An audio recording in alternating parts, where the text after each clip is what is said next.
Jayachandran Gold and Diamonds, now at Palikatnai. Bharat Institute of Higher Education and Research, Chennai. Admissions open for Engineering, Agri, Arts and Science courses. Apply online. பட்னியா அந்த wait குறைக்கிறதுல எனக்கு உடன்பாடு கிடையாது. சாப்பிடவே மாட்டாங்க, weight reduce பண்ணணும். நான் இப்போ வெயிட் ரிடக்ஷன் பிளான்ல இருக்கேன். காலையில 2 சிறுதானிய தோசை, மத்தியானம் கவுனி அரிசி, நைட் ஃப்ரூட்ஸ். ஒரு வேளை பட்னியா இருக்க மாட்டேன். ஆனா ஹெல்த்தி பேலன்ஸ் டயட். வந்துட்டு வெயிட் ரிடக்ஷன் பிளான்ல போறாங்கல்ல, அவங்க எல்லாமே இந்த ஒயிட் ரைஸை குவிட் பண்ணணும், healthy life style, gluten free, எல்லா தானியங்களுமே குளூட்டன் ஃப்ரீ. இதுல இந்த வரகு, திணை, சாமை, குதிரைவாளி எல்லாம் பாத்தீங்கன்னாக்க கோயிலோட கோபுர கலசங்களை வச்சிருப்பாங்க. அவ்வளோ ட்ராட் ரெசிஸ்டன்ட் அண்ட் கொஞ்சம் இருந்தா போதும் ஒரு ஊரே சாப்பிட்ற அளவுக்கு விளைவிச்சிடலாம்.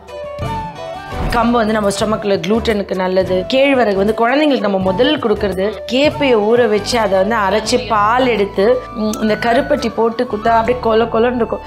அப்படியே ரசிச்சு சாப்பிட்டு நம்ம குழந்தைங்க சூப்பரா தூங்குவாங்க.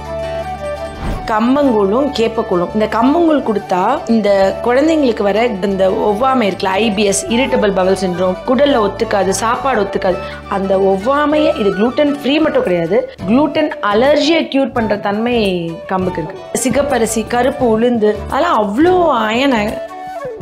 ஏன்னா சிறுதானியம்லாம் வந்து இப்போ நம்ம சும்மா தனித்தனியாக செஞ்சு கொடுத்தோன்னா சில பிள்ளைங்கள்லாம் சாப்பிட மாட்டேங்கிறாங்க. ஸோ எல்லாத்தையுமே கொஞ்சம் கலந்து தோசையை ஊற்றி கொடுத்துட்டோம் அப்படின்னா பிள்ளைங்க நல்லா விரும்பி சாப்பிடுவாங்க. இதுக்கு வந்து இப்போ சைட் டிஷ் என்ன வச்சுக்கலாம், இல்லை வெறும்னா சாப்பிடலாமா, எப்படி இது சாப்பிடுவீங்க? மேம் வந்து எப்பயும் சட்னி, சிவரொட்டி அந்த மாதிரி சாப்பிடுவாங்க. இதுக்கு வந்து ஈரல் வச்சு சாப்பிடுவீங்க? ஓகே, கிரேவி வச்சு. இது வந்து இப்போ கருப்பு கொண்டக்கடலை எல்லாம் சேர்க்குறோம். கருப்பு கொண்டக்கடலை எல்லாம் வந்து பால் கொடுக்குற தாய்மார்களுக்கு வந்து நல்ல அவங்களுக்கு பால் ஊறும்னு சொல்லுவாங்க. இதை தனியாக இது பண்ணுறதை விட இந்த மாதிரி நம்ம தோசையில் போட்டு டெய்லி அவங்க எடுத்துக்கிட்டாங்க அப்படின்னா அது ரொம்ப நல்ல இது. நெய் வாசம், சிறுதானிய வாசம் ரெண்டும் சேர்த்து வேற லெவலில் இருக்கு. இதுக்கு தேங்காய் சட்னி தான் ப்ராப்பராக இருக்கும்னு நினைக்கிறேன். எனக்கு ஸ்பெஷலாக சொல்லணும் அந்த சிறுதானியங்கள் என்ன அப்படின்னு பார்த்தீங்கன்னாக்க, ஃபர்ஸ்ட் திங் வந்துட்டு வெயிட் ரிடக்ஷன் பிளானில் போகிறாங்கல்ல, அவங்க எல்லாமே இந்த ஒயிட் ரைஸை குவிட் பண்ணணும். அப்புறம் யாரை பார்த்தாலும் என்ன உங்கள் ஹஸ்பண்ட் மெலிஞ்சிருக்காரு, சுகர் வந்துச்சா, சுகர் செக் பண்ணுங்கள், என்ன வீக் ஆகிட்டீங்க அப்படிங்க பகீர்னதில்ல, ஹெல்த்தியாக வெயிட் குறைக்கிறது கூட. ஸோ இந்த healthy life style, gluten free, எல்லா தானியங்களுமே குளூட்டன் ஃப்ரீ. இதில் இந்த வரகு, திணை, சாமை, குதிரைவாளிலாம் பார்த்தீங்கன்னாக்க கோயிலோட கோபுர கலசங்களை வச்சுருப்பாங்க. அந்த கோயில் 12 வருஷத்துக்கு ஒரு தடவை இதுக்கு லைஃப் இதாகிறதுனால 12 வருஷத்துக்கு ஒரு தடவை அதை வந்து திருப்பியும் கும்பாபிஷேகம் பண்ணுறாங்க. அந்த கோயில் கலசத்தில் வைக்கிறது என்னென்னா, கம்ப்ளீட் வறட்சியாகி தண்ணி உணவு இல்லாமல் போன காலத்தில் கூட இதை வச்சு திருப்பியும் நம்ம விவசாயம் பண்ணிக்கலான்றதுல இந்த வரகு, திணை, சாமை, குதிரைவாளியை வைக்கிறாங்க. அவ்வளோ ட்ராட் ரெசிஸ்டன்ட் அண்ட் கொஞ்சம் இருந்தால் போதும் ஒரு ஊரே சாப்பிட்ற அளவுக்கு விளைவிச்சிடலாம். அண்டு இது வந்து தண்ணியே தேவை கிடையாது ஆக்சுவலி இது விளையிறதுக்கு. இந்த சிறுதானியங்களில் நீங்கள் இப்போ ஒவ்வொன்று எடுத்திங்கன்னா, இப்போ கம்பு வந்து நம்ம ஸ்டொமக்கில் குளூட்டனுக்கு நல்லது. கேழ்வரகு வந்து குழந்தைங்களுக்கு நம்ம முதல் கொடுக்கறது. இந்த கேப்பையை ஊற வச்சு அதை வந்து அரைச்சி பால் எடுத்து இந்த கருப்பட்டி போட்டு கொடுத்தா அப்படியே கொலன்னு இருக்கும். அப்படியே ரசித்து சாப்பிட்டு நம்ம குழந்தைங்க சூப்பராக தூங்குவாங்க. இந்த 6 மாதம் குழந்தைங்களுக்கு டயட் கேட்குறாங்களே, நம்ம இது சூப்பரான ஒரு டயட் கொடுத்துருக்கோம். கம்பங்கூழும் கேப்பக்கூழும். இந்த கம்பங்கூழ் கொடுத்தா இந்த குழந்தைங்களுக்கு வர இந்த ஒவ்வாமை இருக்குல்ல, ஐபிஎஸ், இரிட்டபிள் பவல் சிண்ட்ரோம், குடலில் ஒத்துக்காது, சாப்பாடு ஒத்துக்காது, அந்த ஒவ்வாமையை, இது குளூட்டன் ஃப்ரீ மட்டும் கிடையாது, குளூட்டன் அலர்ஜியை கியூர் பண்ணுற தன்மை கம்புக்கு இருக்குது. எவ்வளோ சூப்பராக இருக்குல்ல இது கேட்கும் போதே. இதில் ஒவ்வொன்றுமே அப்படி தான். ஆக்சுவலி நான் செஃப் தாமு அப்பா நானும் அவரை ஒரு இது கண்டஸ்ட் கலந்துக்கும் போது அவர் வந்து இந்த வரகு பற்றி அவ்வளோ நேரம் பேசிகிட்டு இருந்தார். அந்த டிஷ்ஷஸ்லாம் வந்து நாங்கள் செஞ்சோம். அப்போ இந்த வந்துட்டு இந்த ஒவ்வொரு டிஷ்ஷஸ், இந்த சிகப்பரிசி, கருப்பு உளுந்து, அதெல்லாம் அவ்வளோ அயன். நான் என்ன சொல்லுவேன்னா, இந்த உளுந்தெல்லாம் நிறைய முட்டி வலி அது இதுன்னு வருவாங்க, பிள்ளைகள்லாம் பேக் பெயின் சொல்லுவாங்க, இடுப்பு வலிலாம். நான் அப்போ சொல்வேன், இந்த உளுத்தம்பருப்பை வந்துட்டு பொடி பண்ணிவிட்டு முட்டை வெள்ளைக்கரு இருக்குல்ல, அந்த வெள்ளைக்கருவில் இந்த அந்த பவுடரை மிக்ஸ் பண்ணிடணும். மிக்ஸ் பண்ணிட்டு முட்டி மேலே எங்கே இருக்கோ கட்டிட்டு வெள்ளை துணி சுற்றிக்கோங்கன்னு சொல்லுவேன். ஃபேஸ் பேக், ஹேர் பேக் மாதிரி, பெயின் பேக். எனக்கு எப்படின்னா, எங்கள் தாத்தா சின்ன வயசு எனக்கு அடிப்பட்டப்போ முட்டையும் உளுத்தம் மாவையும் மிக்ஸ் பண்ணி போட்டு ஒரு கட்டு போட்டு விட்டாரு. சூப்பராக சரியாயிடுச்சு. அப்புறம் நான் இதை டிப்ஸாக சொல்கிறேன், இது எங்கே படிச்சிங்க, இது எங்கள் தாத்தா வைத்தியம் அப்படின்னு. ஏன்னா ஈஸியாக இருக்குல்ல. முட்டி வலி ரொம்ப சொல்லுவாங்க பேஷண்ட்ஸ்லாம். உளுந்த மாவை வந்துட்டு முட்டை வெள்ளைக்கரு மிக்ஸ் பண்ணிவிட்டு நைட்டு முட்டியில் தடவிட்டு வெள்ளை துணி சுற்றி தூங்குங்க, காலையில் எழுந்திரிச்சு குளிச்சிருங்கன்னு சொல்லுவேன். சூப்பராக இருக்கும்பாங்க. நல்ல ரிசல்ட் இருக்கும். உணவே மருந்துன்னு அந்த காலத்துல நம்ம வந்து சும்மாலாம் சொல்லல. நம்ம வீட்டுல இருக்கிற அஞ்சரை வச்சு சில விஷயங்களை நிறைய இருக்கு. இதுல கொண்டக்கடலை, இதுல ஒவ்வொரு சத்து பொருட்கள் இருக்கு. நீங்க வந்துட்டு அணியை டிஸ்கஸ் பண்ணுங்க. ஆனா நான் இந்த தோசைன்னு சொல்லும்போது என் பக்கத்துல ஒரு ஆளை நிப்பாட்டி வச்சிருக்கேன். இவங்க என்னன்னா எங்க வீட்டோட தோசை எக்ஸ்பர்ட். என்னோட டெய்லி மார்னிங் டிஷ்ஷே வந்துட்டு இந்த சிறுதானிய தோசை தான். 2 தோசை அவங்க சுடுவாங்க. இந்த ரெடி பண்ணி வச்ச மாவுல இப்போ அவங்க தோசை சுட்டு, குறிப்பா குழந்தைங்களுக்கு வெயிட் போடணும், வெயிட் கம்மியாக இருக்குது, இல்லை டயபெட்டிக் பேஷண்ட்ஸ் இருக்காங்க, உடம்பு வெயிட், சுகர் கூடாது, ஆப்வியஸாக கொலஸ்ட்ரால் குறையும், பிபி குறையும், இதில் இருக்கிறது எல்லாமே க்ளூட்டன் ஃப்ரீ. இந்த தோசையில் நெய் விட்டு சாப்பிடும்போது மசில் பாடி பில்ட் பண்ணுறதுக்கு. இப்போது பட்னியாக வந்து வெயிட் குறைக்கிறதுல எனக்கு உடன்பாடு கிடையாது. சாப்பிடவே மாட்டாங்க வெயிட் ரெடியூஸ் பண்ணணும். நான் இப்போ வெயிட் ரிடக்ஷன் பிளானில் இருக்கேன். காலையில் 2 சிறுதானிய தோசை, மத்தியானம் கவுனி அரிசி, நைட் ஃப்ரூட்ஸ். ஒரு வேலையை பட்னியாக இருக்க மாட்டேன். ஆனால் ஹெல்த்தி பேலன்ஸ் டயட்.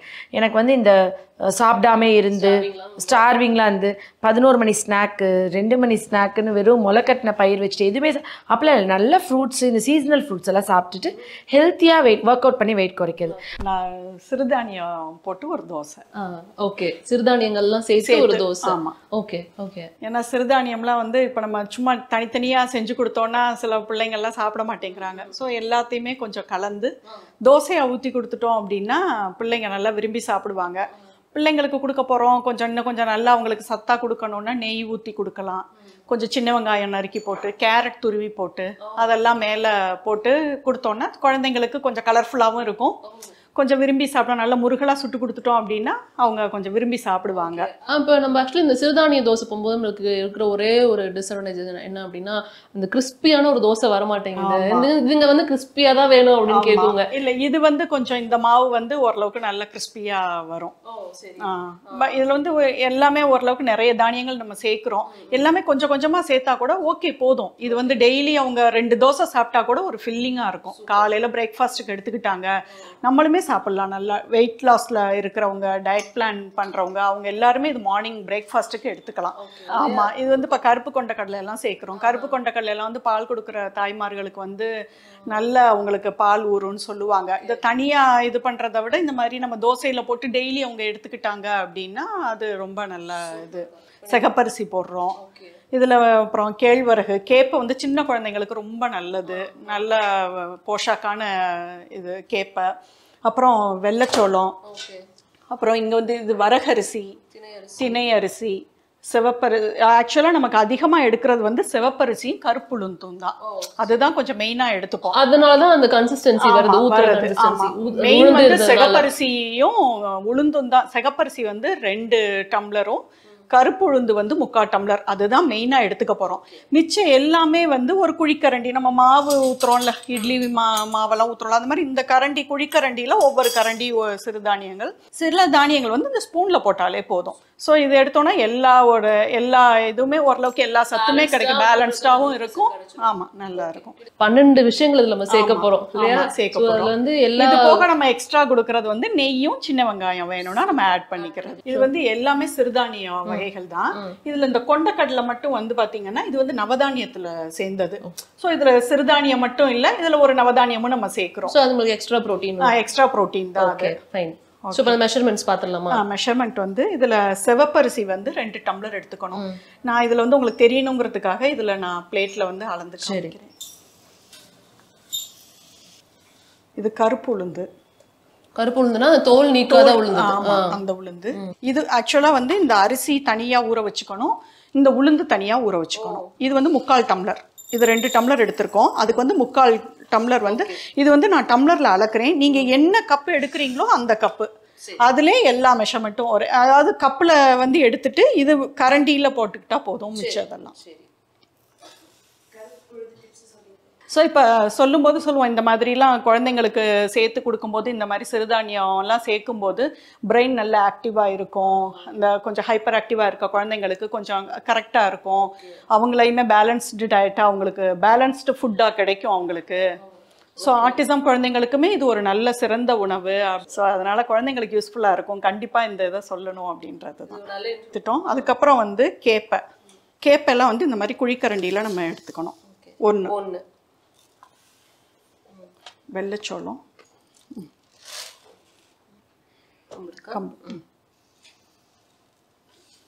கம்பு. மிச்சம் எல்லாமே இந்த ஸ்பூனில் எடுத்துக்க வேண்டியதுதான். இதில் வந்து இந்த முழு பாசி பயிறு இதெல்லாம் வந்து நல்ல ப்ரோட்டீன் ஆக்சுவலாக. இதில் ஒரு ஸ்பூன் குதிரவாளி, சம்பா கோதம்பை, சாமை.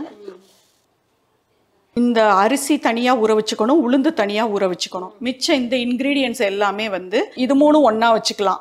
கேப்பை, கம்பு, வெள்ளைச்சோளம் இது 3 தனியாக ஊற வச்சுட்டு நம்ம ஆட்டும் போது எல்லாம் ஒன்றா ஆட்டிக்கலாம். இந்த ஸ்பூனில் எடுத்து வைக்கிறது இது எல்லாமே வந்து மிக்சியில் தனியாக ஊற வச்சுட்டு மிக்சியில் ஒரு சுற்றிட்டு மாவு 3/4 பதம் ஆட்டினதுக்கப்புறம் உளுந்து நம்ம எப்பவும் போல் ஆட்டிடுவோம். இட்லி காட்டுற மாதிரியே தான் கிரைண்டரில் நம்ம ஒரு 1/2 மணி நேரத்துக்கு போட்டு எப்பவும் இட்லி காட்டுற மாதிரி ஆட்டிக்கணும். உளுந்து தனியாக ஆட்டி அள்ளிடணும். அதுக்கப்புறம் இந்த அரிசி போட்டுட்டு இந்த அரிசி கொஞ்சம் ஆட்டும் போது இது 3 சேர்த்துக்கலாம். கேப்பை, வெள்ளைச்சோளம், கம்பு 3ஐயும் போட்டு அரிசியோடு சேர்த்து ஆட்டிக்கலாம். அது ஒரு 1/2 பதம் 3/4 பதம் ஆட்டினதுக்கப்புறம் இந்த மிச்ச இன்க்ரீடியன்ட்ஸ் நம்ம போட்டிருக்கோம்ல ஸ்பூனில் அளந்து அது தனியாகவே ஒரு பாத்திரத்தில் போட்டு நம்ம ஊற வச்சுக்கணும். அதை மிக்சியில் போட்டு ஒரு சுற்றிட்டு கடைசியாக அந்த 3/4 பதம் ஆட்டும் போது அதில் போட்டுட்டோம் அப்படின்னா எல்லாம் ஒன்றா பிளெண்ட் ஆயிரும். ஏன்னா இது வந்து ஒன்றா போட்டுட்டோம்னா சரியாக பிளெண்ட் ஆகாமல் அங்கங்கே திப்பியாக இருக்கும். ரொம்ப சிம்பிள். இந்த சகப்பரிசியும் உளுந்தையும் தனித்தனியாக ஊற வச்சுக்கணும். ஆமாம். ஸ்பூனில் அளக்கிறதுலாம் தனியாக ஊற வச்சுக்கணும். கரண்டியில் இருக்கிறது தனியாக ஊற வச்சுக்கணும். சிம்பிள். ஓகே. ஸோ கொண்டக்கடலை போட்டாச்சு, திணை எல்லாமே இதில் ஒரு ஸ்பூன் போட்டிருக்கேன். ஓகே. கேப்பை, வெள்ளைச்சோளம், கம்பு இது 3 ஒண்ணா ஊற வச்சுக்கணும். 3த்தையும் ஒண்ணா ஊற வச்சுட்டு எல்லாமே 2 தடவை வாஷ் பண்ணிட்டு நல்ல தண்ணி ஊற்றி ஊற வச்சுக்கணும். அரிசி ஆட்டும் போது இது 3ஐயும் போட்டு ஆட்டிட்டு ஒரு 1/2 இது ஆட்டினதுக்கு அப்புறம் கிரைண்டர்ல இந்த 1 ஸ்பூன் போட்டு தனியாக ஊற வச்சிருக்கோம்ல அதையும் வாஷ் பண்ணிட்டு ஊற வச்சிருக்கணும். மிக்சியில் ஒரு பல்ஸ் கொடுத்துட்டு மிக்சியில் கொஞ்சம் பல்ஸ் பண்ணிட்டு ஒன்றா கிரைண்டரில் சேர்த்துட்டு எல்லாம் நல்லா நைஸாக நம்ம எப்பவும் எப்படி இட்லி காட்டுவோமோ அதே மாதிரி ஆட்டி உளுந்தையும் இதையும் உப்பு போட்டு தனியாக நம்ம எடுத்து ஆட்டி வச்சுக்கோம்ல அதே இதையும் ஒன்றா கரைச்சிட்டு எப்பவும் போல ஃபெர்மெண்டேஷன் எப்பவும் போல புளிக்க வச்சுட்டு நம்ம ஊற்ற வேண்டியதுதான். இது எவ்வளவு நேரம் ஊறணும் அப்படி ஏதாவது இருக்கா? இது ஒரு குறைஞ்சது சிறுதானியம் இது எல்லாமே சேர்க்கும் போது ஒரு 3 hours ஊறுச்சுன்னா பரவாயில்ல. 3 to 4 hours ஊறுச்சுன்னா நல்லா இருக்கும். இதான் இருக்கு. இது பாத்தீங்கன்னா நல்லா தெரியுது. நம்ம ஒரு இட்லி தோசை மாவோட கன்சிஸ்டன்சில தான் இருக்கு நல்லா. ஆமா. இது ஆக்சுவலா நம்ம ஆட்டிட்டு நம்ம இட்லி மாவு மாதிரி புளிக்க வச்சுக்கலாம். ஆனா ஒரு 4 hours புளிச்சிடுது. 4 hours புளிச்சிடுது. சப்போஸ் நமக்கு இப்போ ஆட்டிட்டோம் உடனே நம்ம செய்யணும் அப்படின்னா கூட கொஞ்சம் தயிர் ஆட் பண்ணிட்டு கலந்துட்டு நம்ம உடனே தோசை சுட்டு இமிடியேட்டா அதை பண்ணிக்கலாம். ஆமா, இமிடியேட்டா செஞ்சுக்கலாம். இவங்க வந்துட்டு இந்த தோசை எப்படி அண்ணி வந்து இன்கிரீடியன்ட் ப்ரிப்பரேஷன் இதெல்லாம் சொல்லி கொடுத்துட்டாங்க. இது அவங்களோட ப்ரிப்பரேஷன். ஜென்ரலாக நம்மளுக்கு பெரியவங்க வீட்டில் சொல்லி கொடுத்துருவாங்க. ஆனால் நம்ம வீட்டில் நம்ம இம்ப்ளிமெண்ட் பண்ணுவோம்ல அது இவங்க தான். என்னோட அன்னலக்ஷ்மி இவங்க. ஆக்சுவலி அன்னலக்ஷ்மி சொல்லக்கூடாது. இவங்க உண்மையான பேர் வந்து மணிமேகலை. அன்னலக்ஷ்மின்னு சொல்லிட்டோம்னா எல்லாரும் அப்படி போகும்போது ஏமா அன்னலக்ஷ்மின்னு கூப்பிட்டுருவாங்க. இவங்க பேர் வந்து மணிமேகலை. எனக்கு விதவிதமாக ரொம்ப டேஸ்டியாக இதுலேயே வந்துட்டு அண்ணி சொல்லுவாங்க அப்பப்போ. இப்போ பேசிகிட்டு இருக்கும்போது சொன்னாங்கல்ல ஆனியன் போட்டு குழந்தைங்களுக்கு அடை தோசைமாக சுட்டுத்தாங்க, நெய் விட்டு சுட்டுத்தாங்க அப்படிலாம் அவங்க இதை பற்றி எக்ஸ்பிளைன் பண்ணும்போது ஒன்று சொல்லிட்டு இருந்தாங்க. அதெல்லாம் வந்து எனக்கு இவங்க இம்ப்ளிமெண்ட் பண்ணிடுவாங்க. இவங்க அந்த தோசை வாங்கி இங்கே இம்ப்ளிமெண்டேஷன் நடக்குது. ஆமாம், எல்லாம் அண்ணிட்ட டிப்ஸை வாங்க வேண்டியது. இந்த பக்கம் இம்ப்ளிமெண்ட் பண்ணி நானும் காலையில் சாப்பிட்டேன். ரொம்ப கிறிஸ்பியாக இருந்தது. பொதுவாக சிறுதானிய தோசை வந்து கிறிஸ்பியாலாம் நம்ம எதிர்பார்க்கவே முடியாது. நார்மலாக தொலைன்னு தான் வந்து மெதுவாக தான் இருக்கும். பட் வந்து அந்த தோசை கிறிஸ்பியாக வந்து கிறிஸ்பியாக இருந்தது இல்லாமல் அவங்க இதில் தண்ணி தெளிப்பாங்க பாருங்க, அதுவே ஒரு வைப் இருக்கும். அண்ட் கிறிஸ்பியாக இருக்கும். நம்ம சாப்பிடும் போது நமக்கு ஃபில்லிங்காக இருக்குல்ல. 2 தோசை சாப்பிட்டு நம்ம எவ்வளோ நேரம் வேலை பார்த்தோம், எனர்ஜி இருக்கும், சத்து இருக்கும். என்ன மேகலாக்கா உங்கள் தண்ணியை தூக்கி தெளிக்கிறீங்களா? ஓகே. தோசையெல்லாம் எங்களுக்கு சுட தெரியும். இருந்தாலும் சிறுதானிய தோசை எப்படி கிறிஸ்பியாக பண்ணுறதுன்னு நீங்கள் பண்ணுங்க. நீங்கள் தான் எக்ஸ்பர்ட்னு சொல்லிட்டாங்க அதில்.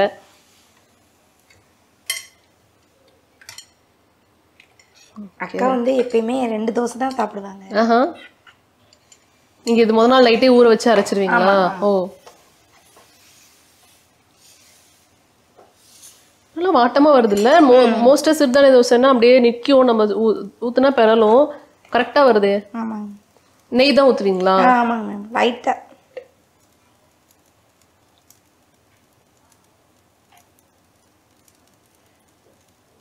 நீங்க சாப்பிட்டுருக்கீங்களா? சாப்பிடுவீங்க. மூடிலாம் போட வேணாம், அப்படியே திருப்பி போடுவீங்களா? ஆமாங்க. ஓகே. இது தவிர வேற என்ன ஹெல்த்தியான டிஷ்லாம் செஞ்சு கொடுப்பீங்க நீங்க? அக்கா சொல்றதே செய்வோம் எதா இருந்தாலும். ஓகே. அவங்க வந்து உங்ககிட்ட ரெசிபி சொல்லிடுவாங்களா ஆஷாக்கா? ரெசிபி சொன்னதுக்கு அப்புறம் நீங்க வந்து செஞ்சு கொடுத்துருவீங்க.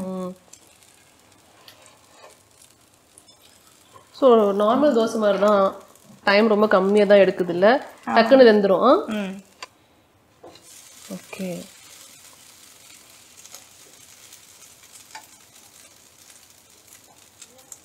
இதுக்கு வந்து இப்போ சைட் டிஷ் என்ன வச்சுக்கலாம் இல்லை வெறும்னா சாப்பிடலாமா? எப்படி இது சாப்பிடுவீங்க?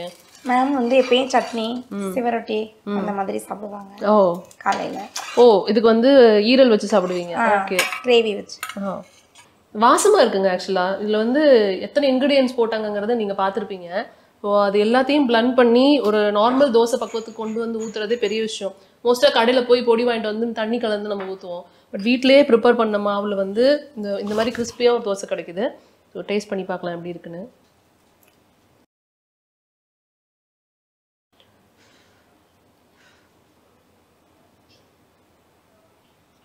நெய் வாசம் இந்த சிறுதானிய வாசம் ரெண்டும் சேர்த்து வேற லெவலில் இருக்கு. உங்களுக்கு தேங்காய் சட்னி தான் ப்ராப்பராக இருக்கும்னு நினைக்கிறேன். எப்பயுமே வச்சிருவாங்க. எப்பயுமே தேங்காய் சட்னி. எப்பயுமே தேங்காய் சட்னி வச்சிருவாங்க மேமுக்கு. சூப்பராக இருக்கு. ஸோ தேங்காய் சட்னி இந்த தோசை காலில் ஃபில்லிங்காக இருக்கும்னு நினைக்கிறேன். 2 தோசை சாப்பிட்டாலும் நல்லா ஃபில்லிங்காக இருக்கும். எனர்ஜியாக நீங்கள் ஒர்க் பண்ணலாம். தேங்க்யூ. தோசை சூப்பராக இருக்கு. இவ்வளோ நேரம் வந்து எங்களுக்காக பொறுமையாக தோசையெல்லாம் சுட்டு காமிச்சதுக்கு ரொம்ப நன்றி.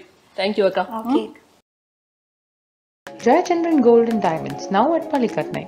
Bharat Institute of Higher Education and Research, Chennai. Admissions open for engineering, agri, arts and science courses. Apply online.